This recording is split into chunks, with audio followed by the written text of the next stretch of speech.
Nous sommes de retour dans l'édition du 18 mai 2022 du live de TU Finance. Merci beaucoup. Si vous nous rejoignez à l'instant, comme convenu, comme nous l'avons vu dans notre sommaire, il est désormais temps de retrouver Eric Seban pour Chronodax. Eric Seban qui va décrypter pour nous les premiers échanges à la bourse de Francfort. Bonjour Eric. Bonjour. Bonjour, merci beaucoup d'être avec nous ce matin. Je rappelle que vous êtes trader et coach.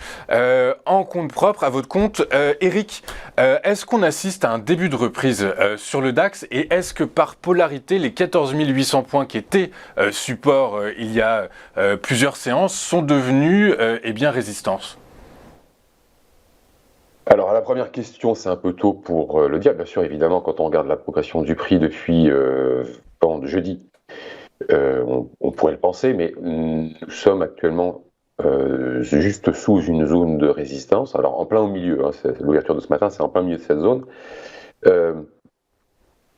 Et la grosse zone qui sera très difficile de franchir, c'est 15 000, 15 160. Là, c'est la grosse zone de polarité, c'est celle qui a servi de support pendant tout le deuxième semestre de l'année dernière, et qui maintenant forcément est résistance, puisqu'on l'a traversé avec l'Ukraine.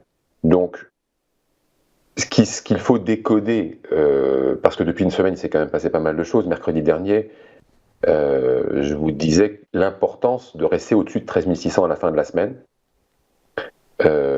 puisque lundi, 2 jours avant, le DAX avait marqué un nouveau plus bas et envoyé un signal de reprise de la tendance baissière qui était dans une phase de neutralisation, une courte phase de neutralisation. Donc là, on avait un nouveau signal négatif et qui laissait penser qu'en effet, une nouvelle dégradation était assez probable, même si j'imaginais pas qu'on irait sous 13 600 en clôture, parce que en dessous, il n'y avait plus beaucoup de support avant 12 100. Donc là, on jouait un peu avec le feu, d'autant plus que on aurait sans doute eu une explosion de la volatilité si on avait justement traversé les 13 000.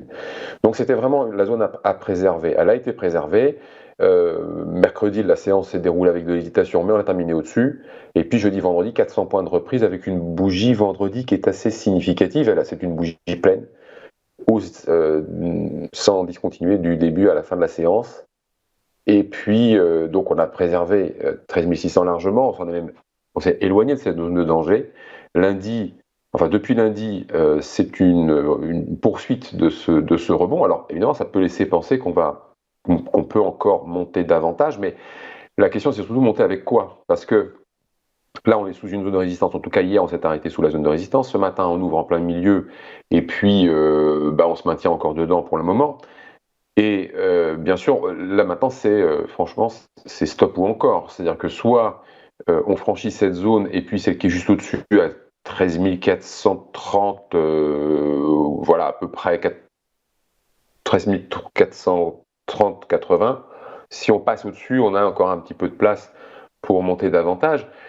Mais 15 160, c'est vraiment la grosse zone de résistance si on commence à prendre un petit peu de hauteur. Mais on peut aussi, parce que pour le moment, nous sommes surtout face à un marché qui est très volatile, et pour l'heure, on est toujours dans une zone de résistance. Donc ça veut dire que si on franchissait les résistances dont je viens de vous parler, on aurait un signal chartiste, cette fois, d'invalidation de la tendance baissière.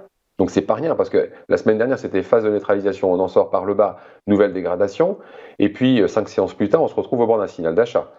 Donc en tout cas, avec, dans un premier temps, une neutralisation de la tendance baissière. Donc on a tout et son contraire en 5 séances, avec une reprise par rapport au point bas de plus de 7%. Donc on a un marché qui est très très très volatile. On passe d'une nouvelle phase de dégradation à une phase de potentiellement fin de tendance baissière, en tout cas neutralisation dans un premier temps. Et tout ça, ça se fait dans le vide. C'est pour ça que le marché est très imprévisible en ce moment et très difficile à travailler.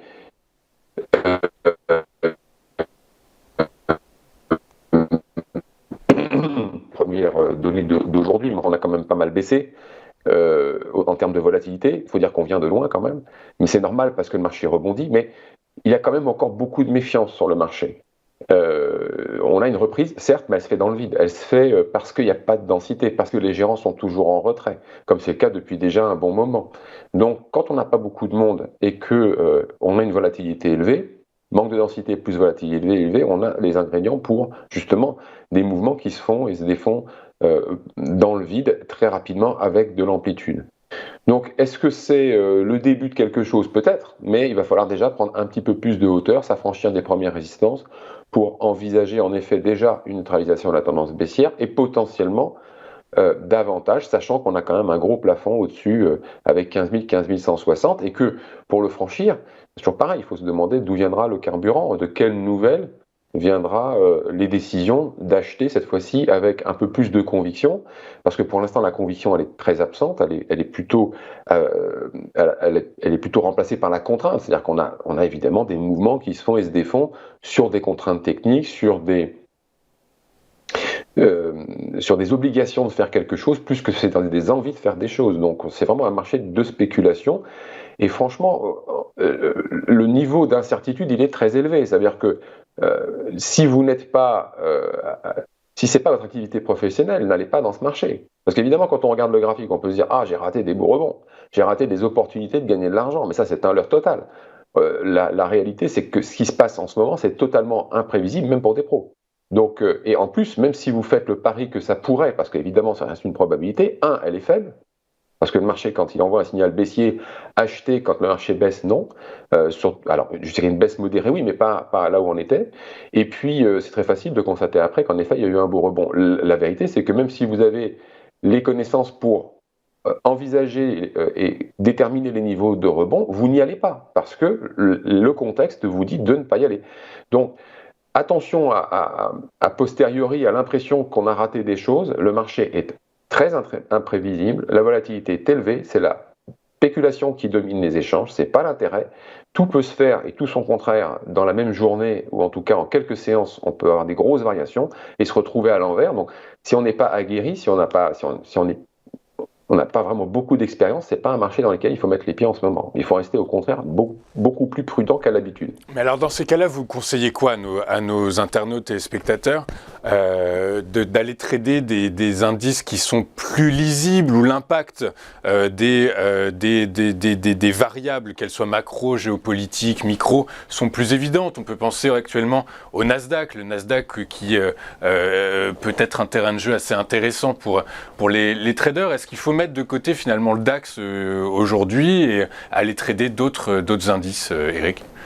Non, mon opinion, c'est que c'est beaucoup plus général que ça. Alors, Nasdaq, je ne connais pas, mais bon, d'après ce que j'en sais, c'est relativement volatile. Alors, est-ce que aller sur le Nasdaq, ça répond à une considération fondamentale? Là, sur ce plan-là, je ne peux pas donner de réponse parce que d'abord, j'en sais rien. Et deux, je ne travaille pas sur le plan fondamental parce que le fondamental, c'est le temps long et le trading intraday, c'est le temps ultra court. Donc, il n'y a aucun rapport entre les deux. Je ne peux pas prendre des décisions d'investissement intraday à très court terme à partir de données fondamentales qui, par définition, sont des données donc de long terme. Et puis, plus généralement, non, moi je vous dis, c'est très particulier ce qui se passe en ce moment, et je vous dis, restez à l'écart du marché.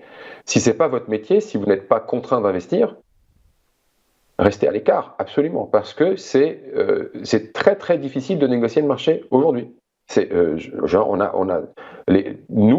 Nous avons du mal aujourd'hui à négocier le marché à cause de ce niveau d'imprévisibilité qui est hors norme. Et donc, par conséquent, rester en retrait, ce n'est pas une mauvaise idée. Si ça ne s'impose pas, en attendant d'y voir un petit peu plus clair, si rien ne s'impose, il est préférable de ne pas y aller. De ne pas y aller, de rester à l'écart. Merci beaucoup, Eric, d'avoir été avec nous ce matin. Je rappelle que vous êtes trader et coach et qu'on vous retrouve tous les mercredis dans Chronodax pour un décryptage profond, en profondeur, de l'indice allemand. On marque une pause et on se retrouve tout de suite après avec les Market Movers de Daniel Cohen-Delara. À tout de suite sur TV Finance.